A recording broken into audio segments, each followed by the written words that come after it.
Hey, good afternoon, everyone, and welcome to this episode of Sticks and Spirits. Today we're going to be talking about our last 4-5 matchup, which is Ted. Yeah, baby. And the 40-year-old virgin. 40-year-old virgin. And while we're discussing it, we're going to be drinking the Willet Small Batch Estate Rye, the first non-bourbon that we've done this year.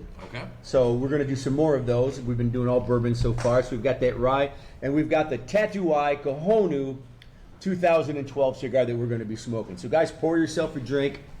And while we're pouring it and getting ready to give it a smell, I'm going to tell you that we recorded this last week, and we had all kinds of technical problems. And so a couple interesting things are going to happen. Number one is this is the first time we've ever done 2 episodes in one day. So we'll see what that does to our palates and to our brains. And fortunately for us, Schummy wasn't here for the taping last week, but he's here today, so he gets to experience this and then talk about what he said coming into this was his favorite movie. Love Ted. Love Ted. Needed to make sure I was here for this this matchup. So we'll get into it here as we give this Willet Rye a smell. Now, the Willet family has a long history of distilling, but the distillery that they use now sat vacant from the middle of the 20th century until the 5th generation opened it again and started distilling it in 2012. The flagship is their pot still bourbon with the cool bottle that looks like a pot still. Okay. Very cool bottle.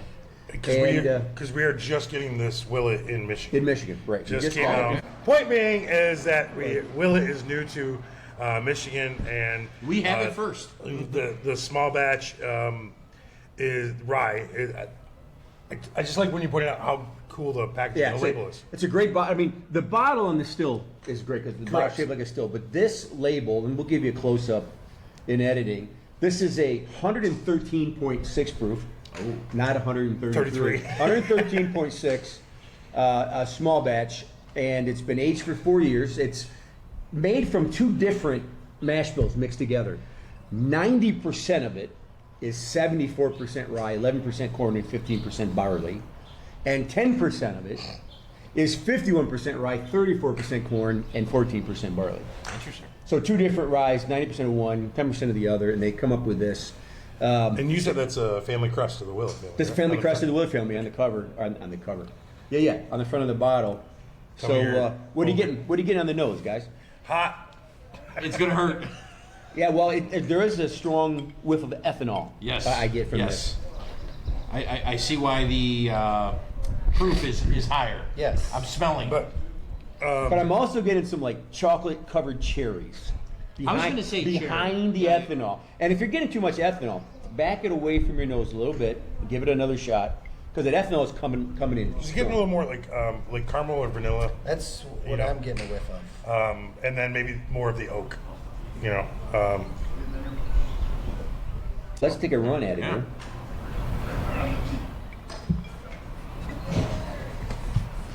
A little smoother than what it smells. It's big taste though. It's big, right? Yeah. Now I get the dark cherry. The vanilla, I'm getting like a burnt vanilla, like you put on a crust of a creme brulee.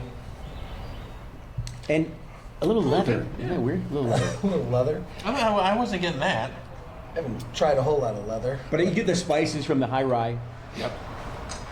I think, Timmy, for it's smooth, and ice is melting down quick, so it's watering it down a little bit. I actually kind of enjoy that. It's got a nice long finish. Yeah. I still have the finish on my tongue. I'm not getting it as hot of a flavor as I was getting with the smell. Sure. I think the flavor, you don't get that paint thinner. No, the burn is not nearly as much as you'd think based on the It's based on the smell, absolutely. Yeah. So, and you're getting a lot of, I think, stronger flavors that come through. It's a big, bold rye. Yeah. And for us, I mean, obviously, we probably haven't, for the most of us, haven't had as many ryes. I think this is, I don't know if this is typical of a rye, but to have the big, bold flavor in your taste. Well, I think a lot of that is the proof. Rye is going to give you a little more spice and a little more earth because of the type of grain that it is. Now, as you know, bourbon's got to be 51% corn and can only be made in the United States. Rye can technically be made anywhere, and it's got to be at least 51% rye. So there can be a lot of different ways that you distill a rye. Okay. But Willet distills this like they distill a bourbon, except that it's got 51% rye. So your production of it is very similar to a bourbon. You just got a different mash bill, and the high rye does give you that spicy flavor. And what we're just lighting up right now is the Tattoo Eye Kahonu 2012.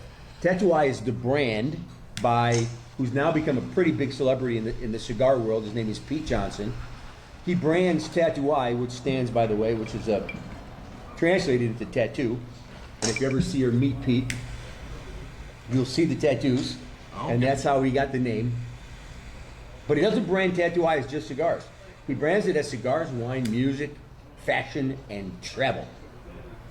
And he started the company in 2003, and he was assisted by a now well-known man named Don Pepin Garcia, who was just new to the country in blending cigars in 2003. So he allowed Pete to work with him to get the blend he wanted, and not just have somebody produce it and then he throws his label on it.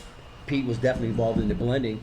But Don Pepin Cigar, Garcia, you guys will recognize, because he is the owner and the blender for My Father. If you remember, we did the #1 cigar of 2024 Yeah.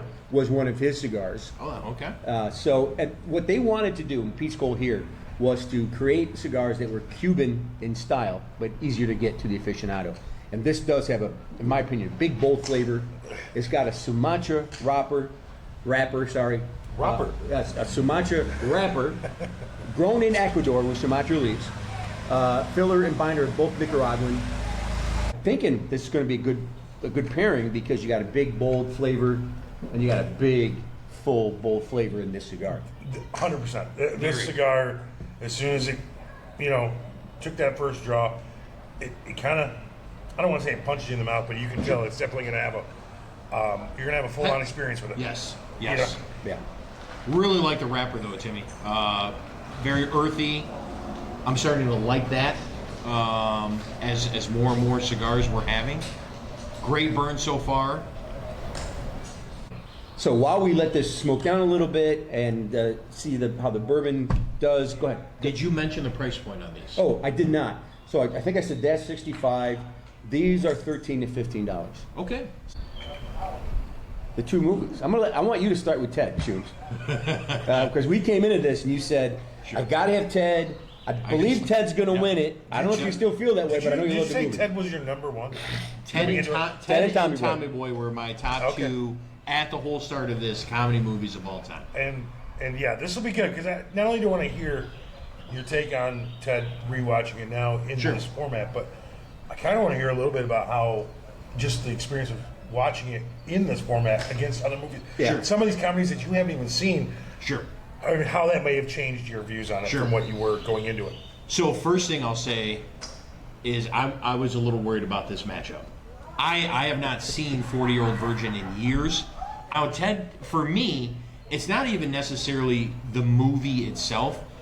It's Seth MacFarlane as a teddy bear, and the lines and everything that they say, and just how they portray it. It's nonstop laughter for me. It's so dumb, but so funny because it's a teddy bear. But Ted is a movie that I can put on the TV at any time, no matter what part it's at during the movie, and just immediately start laughing. You have to love the idea of a pot-smoking, foul-mouthed bear. Yes. Because if you don't like that idea, there's nothing else. There's nothing else. The movie and the storyline isn't really that great. It's Ted himself. And I do like Mark Wahlberg as an actor. I think he does great. They had some heavy hitters. I mean, Mila Kunis and Mark Wahlberg are obviously the leads. Sam Jones, Flash Gordon. Flash Gordon. Oh, Flash. Ming! Death to Ming! You've got to come here now. Yeah. We're doing our best to give you some lines from Ted. There aren't many that we can repeat. No, it's I mean, this isn't exactly a PG-rated podcast. Correct. So I mean, we got booze, we got smokes. I mean, Thunder Buddies! one of my favorites. you wanted to see Can we Thunder sing? Buddies Can on we the sing show? that Thunder? F you, Thunder. We're not afraid of you. You're just God's I Spartans. date a 35-year-old guy who's afraid of thunderstorms and sleeps with a teddy bear. I don't understand this. Some of the favorite scenes for me too are. Is that a shit on my floor? That one. Oh yeah. Tammy's in the. She was over there in the spotting. bathroom. I thought there was something Right. going on. I don't see Right. what it was. I also thought it was just an extended episode of the Family Guy. Sure. In the sense, not just because it's Seth MacFarlane, but that's kind of how his mind works. Like the breakaways to different scenes that have nothing to do with the movie, just because they're funny, which works. Yep. But when they do he does the dance from the guy from Airplane, which you haven't See, seen. that's yet. where I wanted to bring up Schummy. That scene is from Airplane. When he does the disco dance. Oh, really? That's actually like frame by frame. Oh, Re- wow. redone. Okay. Yeah. And I'm not feeling nothing, whatever. So story-wise, overall movie, it's not the greatest, but just comedic laughter of what Ted says and how they act is just, it's hilarious. It's hilarious. If that was his childhood best friend and not a teddy bear, that would be the worst movie we have ever watched. 100%. But the fact is, it was a freaking teddy bear. So it makes it that much fun. I mean, but, I disagree. I think this story is actually pretty good. I mean, just the idea, sure, it's far-fetched and whatever, but come on. I think our last podcast was Step Brothers. I mean, really? We're going to start taking away all the storylines that we're watching in these comedies? Animal House. I mean, let's these go are backwards. these are comedies. That's the whole point, right? Right. And It's based on ridiculousness. But in the end, I think the story goes full circle to the point where Mia Kunis is actually the one making the wish at that point. Yeah, I actually wanted to throw something that I think you threw out at another movie. I want to say, I mean, it was fine, but it was more like a romantic love story. I mean, it was. I mean, a little bit, but not much. I don't know what the actor's name is, but he's and I'm gonna mess it. The X-Men bald guy who does like the narration. Patrick parts. Stewart. Yes. Stewart? And how so he narrates the end, and even in the beginning when they're talking about what anybody would want for Christmas, like the Apache helicopter. Yeah. With Oh, machine yeah, guns yeah. and missiles. This is a total death machine. You talk about the opening scenes and when they're talking about like John when he's a kid, and it's what was it? Was it Christmas? It was right around Christmas. Yeah. But They're there's beating 5 the- kids and they beat up the one kid, that's Jewish kid. and then John comes out and they're all like, "Oh, get out of here, John!" Whatever. Even the kid that's getting beat up is like, "Yeah, get out of here." Should we segue into 40-Year-Old Virgin? Talk about storylines that are kind of ridiculous. I think that one's more real than. Watching this again now, I haven't seen 40-Year-Old Virgin in years. So, It's the first time I remember seeing Kat Danny, who was the daughter of the girlfriend. yeah. First time I remember seeing Seth Rogen in a significant part. Yep. And he was hilarious in that role. He was very good in that role. You had Paul. I mean, all the guys, young Paul Rudd. Kevin Hart, Kevin Hart. very Yeah. briefly was in the movie, Yep. And then saying things that we can't repeat here. We're not going to repeat those, but very funny scene. the drunk woman that he meets in the Oh. club. That's Paul Rudd's wife in This Is 40. Or, That is also Judd Apatow's wife in real life, who wrote the movie Co-wrote. with Steve Carell, Yeah. and who directed the movie. That's his actual wife. Really? Yeah, Fun fact. and that was a funny. scene- That's a funny scene, man. that You know, kind of grossed me out. kid, she threw up a little bit in her mouth, and And she what reached do you over say? and kisses him. Oh, did you have shellfish? yes, I did. Yeah, I thought so. But after We she can lets still him- have sex. No. when she just throws up all over him. Oh yeah. I kind of like that. Kind of gets to me. But then he's like, "Did you have strawberry daiquiri?" Yeah. Okay. I found myself feeling bad for him. Like it was too relatable. I'm just like, man, this poor guy. Like, he found a girl that liked a toe fetish. That was in, And he just kicked her in the nose. oh, You gotta be careful with people who tickle the sweet. But I don't know if there's a scene I like more that was more real because I think some of the behind the scenes footage when he's getting waxed.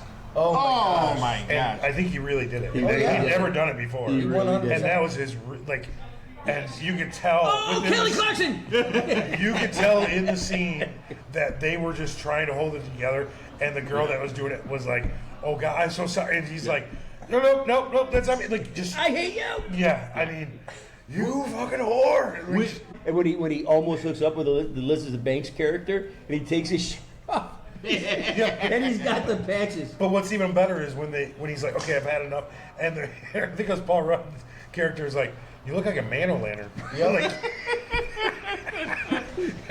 Or the scene, it was Chelsea Handler, right? Like Which thing? the one date scene. I'm pretty sure that's a young Chelsea Handler. The Was one it? that goes in the bathtub with. No, No, that's Elizabeth no. Banks. Yeah. Young Elizabeth Banks. Yeah, Oh, yeah. Yeah. And she was looking good. yeah. But again, that's Seth For the Rogen. first time I remember seeing her. Yeah, That's Seth Rogen just being like, Yeah, yes, really, get out of here. Hey, Get out of here. Hey, I'm Cal. Walks in there. just starts thinking. But just, I mean, the fact that even the neighbors like, that man needs to get laid. When he does his speed dating. I've been into the chicks. You're soft, kind of effeminate, which would be kind of easy for me, you know? Gina? No, Gina. Yeah, I'm Gina. Oh, dude, that was great. I mean, that's just an underlying joke right there. That's fantastic. It's not Gina, it's Gina. Well, Why are you messing with my friend? I changed my number, I changed my address, he's been stung. Well, I did not know that, and I'm sorry. Would you guys agree storyline and maybe movie a 40-year-old virgin better than Ted? But the one-liner, I have much more one-liners from Ted than I do 40-year-old virgin. I think it's. You know how come I know you're gay? Because you like a teddy bear. Dynamite drop. I don't know if that's fair to say. Like, They're both I kind feel of like ridiculous. Ted is more popular and has been watched probably more than 40-year-old version, in just my opinion. Because There's also of, Ted too. yes, they did do a sequel. And you couldn't do a 40-year-old I was virgin gonna say, too, you can because make he got it They laid. did it. That was funny at the end. It's 40-year-old virgin. You're not a virgin anymore. 1 2 minute hours. And then 2 2 hours. hours, she's just ravaged. But the collectibles, I did find like the amount of merchandise he had, like in the movie itself. Like, I mean, it is. Don't open it from the box. Right. Leaving it in the box He's- is so much more valuable. he's That's our- a fact of life. Don't open shit. Just leave it sealed. It was worth You more don't money need to that play way. with it. You can look at it through the box. Yep. It's funny because he even says it, right? Like, he's like, I got this Iron Man when I was in second grade. You know how hard it is not to open the box? Right. Well, let's get back into how is the drink? How are the cigars? Timmy, I think you hit it on the head here with this pairing. They go very nicely. Yeah, that's together. I think it's a wonderful cigar. Yeah, just I have a love the great flavors. burn, drawing super well, just enjoying. And I did not expect this from the Willet Family Reserve Rye, but a Family Statewide Rye. You'll get it. No one. Keep going. You know, Butterscotch. this is very tasty, and I agree with that. Yeah, the pairing is Yep. really exceptional. Yep. Which one do you think's spicier, the cigar or the? I don't really get spicy. I get more flavor and taste from the cigar than I do the bourbon. So when I Or smoked, the rye, excuse me. when I smoked that last time, like I was, again, I'm not a big cigar smoker. That's why I've got a different cigar this time. Like I was drinking this to cool the flavor. from This that. is a full. No, see, I don't get spicy or anything like that. Schummy, would you agree that it's a full-fledged, Absolutely. full power cigar? Yes. It's probably on the higher end of the strength. Oh, this is full on. Yeah. Yeah, I probably have had cigars as strong as this. I don't know that I've had many stronger. I'm gonna put it out, and you guys can laugh at me. You're just gonna get a mouthful of flavor out of this, and then you're gonna get a mouthful of flavor on top of it. Yep. So a great- little double action, and Doesn't love a little double action. really good. I'm just really pleased with I mean, honestly, you could. I mean, this is going to be like a pack your lunch cigar and rye that you could, if you've got a spot to be able to, you want to watch the game, and it's going to last you a bit. You're going to be feeling really good throughout it by enjoying this combination. Absolutely. Yep. Like you want something that's on the light side. You don't have much time. I wouldn't light this up if you didn't have time to finish it. That's a commitment. 100%. And there's some cigars that we've talked about, maybe not so much of a commitment. Well, Let's vote. time for the rubber to hit the road. All right, you're the guy. We're gonna go to you first. And I am voting, and I've tried to stay consistent in this whole bracket of which film, from a comedic standpoint, do I laugh more at. Trying to put my biases aside, But you can't. but it's still Ted for me. Very close. It's a perfect 4-5 matchup. Well seated. I mean, both films are fantastic in their own rights, but from a just pure laughing standpoint, it's still Ted for me. I also choose Ted. I found myself laughing out loud more at Ted than I did with 40-Year-Old Virgin. I watched 40-Year-Old Virgin, and there were definitely parts where I was like, oh wow, this is awesome. And then there were parts where I'm just like, I didn't laugh out loud as much as I did at Ted. Noble, do we just become best friends? Yes, we Because did. Wait, that's not the answer. Say Correct. it again. Say it again. Noble, did we just become best friends? Yes, we did. No, come on, man. Not doing it. Not playing your games. All right, I'm gonna play. Tell me if I became best friends. Yup. You're supposed to say yup. Come on, man. All right, go ahead. Anyway, point being is, I'm going to also choose Ted. I think 40-Year-Old Virgin stands on its own, but I found myself having more parts where I was kind of bored waiting for the story to catch up. And so whereas Ted, while it does have some spots that are slow moving, I did find myself more entertained throughout Ted than I did 40-Year-Old Virgin. That's off to a 3-0 start, Timmy. 3-0 start. So I thought Ted was really good.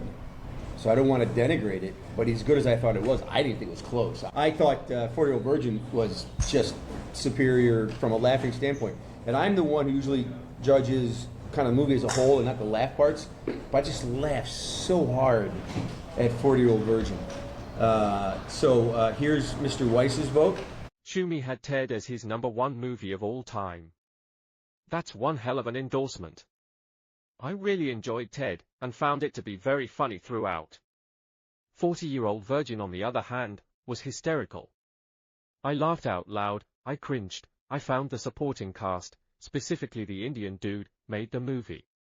The banter between the co-workers was awesome. When 40-Year-Old Virgin was over, I was smiling. What a great movie. But so was Ted. This one was close, but my vote is for the 40-Year-Old Virgin. Sorry, Schummy. Here's Chap's vote. While I find Ted to be a funny movie and I find the 40-Year-Old Virgin to have moments of laughter, I find it difficult to decipher which is the better movie. If I was forced to choose, I would find myself leaning towards the 40-Year-Old Virgin as a movie I would watch more times than Ted.